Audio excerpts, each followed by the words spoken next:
Hi, and welcome to EnviroCentre's Green Room. Meet the people on the front lines of climate action and find out what keeps them up at night.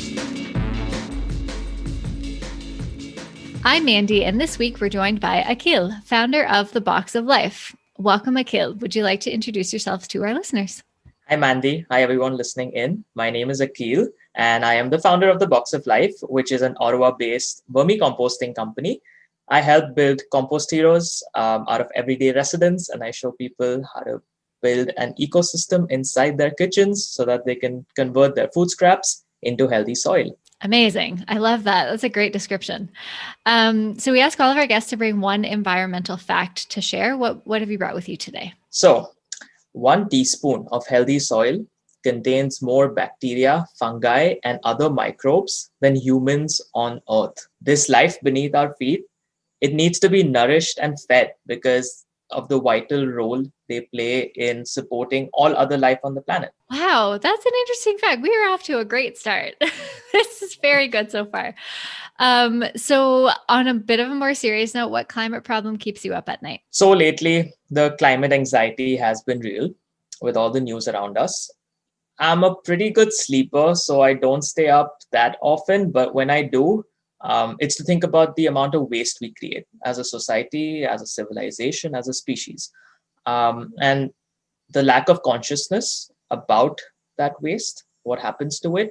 And for those who are woke and know about it, the hopelessness we feel when it comes to trying to tackle it. Basically, the question, why aren't we creating a circular consumption system for the next 7, 10, 20 generations that come ahead of us? Okay. So what do you think is the solution to that problem? So more specifically, I think I target organic waste, so in the food streams. And the solution, I feel, is looking at nature for the answers. Food waste is about half of the waste we generate, and we need to rethink it as not waste, but as an asset. And if we do that, we can look to nature to see how nature recycles anything organic. Things fall to the floor, forest floor. They get consumed by microbes, by other animals, by fungi, and they eventually get turned into fertile soil.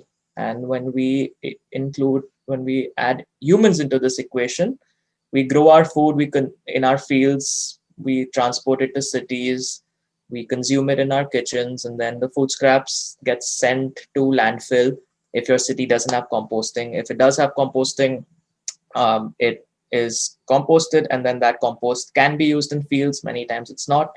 But basically, we're creating linear systems. So the solution there is to create circular systems. You take your food waste, you find a way to compost it because it's really easy, and then you use that compost to grow more food. You eat that food you grow, or you give it to a farmer and they'll grow the food for you. And then you can kind of keep doing the same cycle and you keep the nutrients back into the soil. That's a great way to describe that cycle. Thank you. What do you think is in the way of this happening? So to be more specific, composting has a lot of misperceptions that people think of. And I totally understand why, because if you don't do it properly, it can get out of control. But composting is an art, it is a science. It's a mix of both. The misconceptions are that I don't have space to do it. I think it's smelly and there would be flies. I don't want to take that effort. It's just not worth my time. Why should I do it? Those are some of the common misconceptions that we have, or the questions people ask. And I would say those are all valid, but many of them are not true. Because composting is so easy. It's literally creating a cocktail or using a recipe to create this cocktail of healthy soil. And if you do that properly, let nature do the rest. And nature knows how to make really good compost. You just have to help her do it. So obviously you need a guide, and that's where I step in. I teach people how to do it because I have learned over time some of the best practices. And once you start building this healthy soil and you see the difference it makes, not only in your plants, obviously, because plants love compost, but also in the way you look at food. Like it troubles me every time I look at or it pains me rather every time I look at food waste when people throw it away into garbage, or even yard waste when people give it to the city. I'm like, oh, that is all just ingredients for your composter. Why are you giving it away? You can build so much good soil just by using all of those things. So I think just trying it and to stem the misperceptions around it could be a good way forward. I really like the idea of thinking of it as a recipe. That brings me a lot of joy. That's really great. So how can people help? I would say we need to start to think about our food waste, not as waste, but as a resource. It is an asset. We can help build healthy soil in a very simple way just by using stuff that we would commonly throw out. Second, we need to support our local farmers because they are stewards of the land. They take a lot of joy and pride in the work they do compared to conventional chemical agriculture, where they treat it as a business but not as a livelihood. There's a difference. So buy local, support your local farmers, grow your own food. I think that's really empowering. Even if it's one tomato, just starting to grow food really tells you it shows you the struggles that, it takes to create life. And once you are successful with that one tomato, perhaps you'd want to heal the soil, because healthy soil can lead to many tomatoes. And then it just takes that one small spark into going full-blown crazy plant person or backyard container gardener, whatever you want to call it. And lastly, of course, try to adopt some wormies in your home, because they are the key to healthy soil, and they are such amazing pets in your home, and they're so much fun to interact with, and feed them your food scraps, and then you get this healthy soil. Wormies. Wormies as pets. That's a great ask.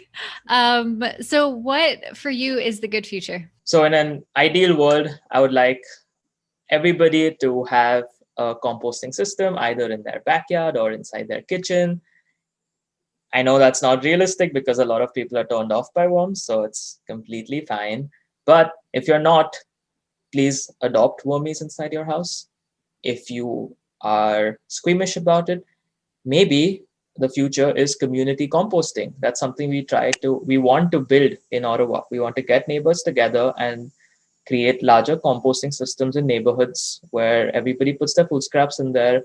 You put in your yard waste and you're building healthy soil that goes into your backyards, that goes into community gardens.